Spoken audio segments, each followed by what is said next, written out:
Brokerage હાઉસીસની Neeraj, આજે હું ખાસ કરીને શરૂઆત કરીશ તો સ્ટીલ કંપનીઓથી કરીશ. અહીંયા આપણને એક પોઝિટિવ રિપોર્ટ જોવા મળ્યો છે જેફરીઝ તરફથી. અહીંયા તેમને JSW સ્ટીલ અને ટાટા સ્ટીલ બંને જ માટે અહીંયા તેમને બાય રેટિંગ્સ આપ્યા છે.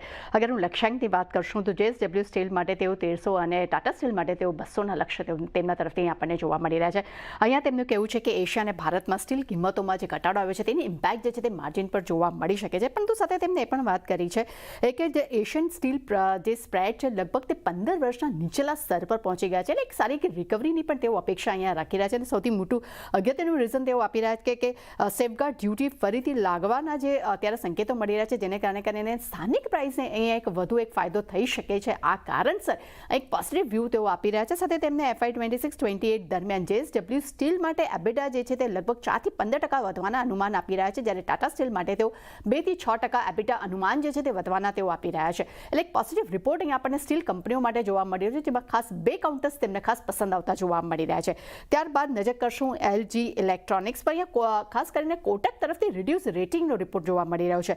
લક્ષ્યાંક તેમને 1600 રૂપિયા પ્રતિ શેર કર્યા છે. અહીંયા તેમનું કહેવું છે કે LGની બ્રાન્ડ જે છે તે કે ખાસ કરીને LG છે તે પોતાની બ્રાન્ડ સ્ટ્રેન્થ અને મજબૂત વિતરણને કારણે કરીને ખૂબ જ એક પોઝિટિવિટી ધરાવી રહી છે અને એક મોટી તાકાત તેમની અહીંયા આપણને જોવા મળી રહી છે. પરંતુ સાથે તેમને એ પણ કહેવું છે કે અફોર્ડેબલ ઉપકરણો અને એક્સપોર્ટ વધવાને કારણે કરીને કંપનીના ગ્રોથને એક સારો સપોર્ટ મળી શકે છે. પરંતુ હાલમાં કંપનીના શેર તેમને ખૂબ જ ફેર લાગી રહ્યા છે. પરંતુ રિડ્યુસ રેટિંગ આપવાના 2 મુખ્ય કારણ છે. તેમનું કહેવું છે કે કંપનીના વેલ્યુએશન જે છે અહીંયા તેમને મોંઘા લાગી રહ્યા છે અને હજી વધુ ગ્રોથ વધવાની તેઓ અપેક્ષા ખાસ કરીને બ્રોકરેજ રિપોર્ટને ઓછી લાગી રહી છે, એટલે કે કોટકને ઓછી લાગી રહી છે. આ કારણસર તેઓ અહીંયા રિડ્યુસ રેટિંગ આપી રહ્યા છે.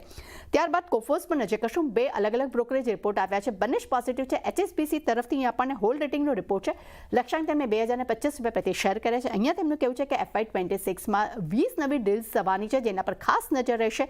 તેને કારણે કરીને કંપનીના ગ્રોથમાં એક પ્રાથમિકતા જોવા મળી શકે છે. એટલું જ નહીં, હેલ્થકેર છે, સર્વિસ નાવ છે અને ગ્લોબલ વિસ્તરણ પર કંપનીનો ખૂબ જ અહીંયા ફોકસ જોવા મળી રહ્યું છે. અને અધિકરણથી ક્લાયન્ટ્સ બેઝ કંપનીનો વધશે અને EPSને પણ અહીંયા બૂસ્ટ મળી શકે છે. આ કારણસર અહીંયા આપણને હોલ્ડ રેટિંગનો રિપોર્ટ જોવા મળી રહ્યો છે.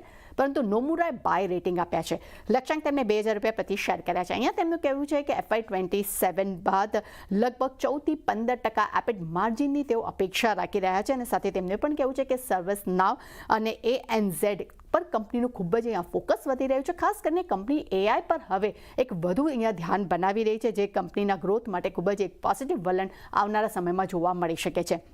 ત્યારબાદ નજર કરશું નેસ્લે ઇન્ડિયા પર. ગોલ્ડમેન સેક્સ તરફથી ન્યુટ્રલ રેટિંગનો રિપોર્ટ છે, પરંતુ લક્ષ્યાંક તેમને વધારીને 1230 રૂપિયા પ્રતિ શેર કર્યા છે.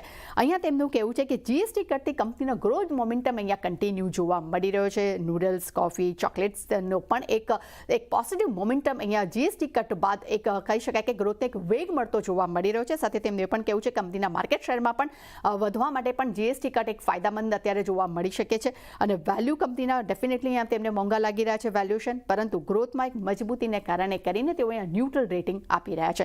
અને છેલ્લે નજર કરશું સિમેન્સ પર. અહીંયા ખાસ કરીને USA તરફથી ખૂબ જ પોઝિટિવ રિપોર્ટ છે.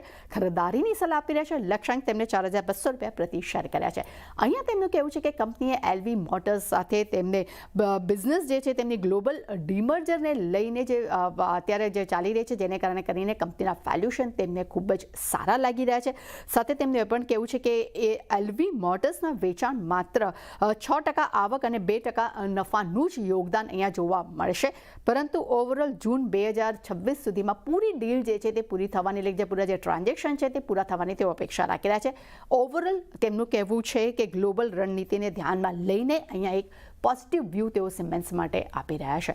એટલે નીરજ, ડેફિનેટલી ઘણા બધા બ્રોકરેજ રિપોર્ટ છે, પરંતુ દરેક પર આપણને એક સારી વે એક્શન આજના દિવસમાં જોવા મળી શકે છે.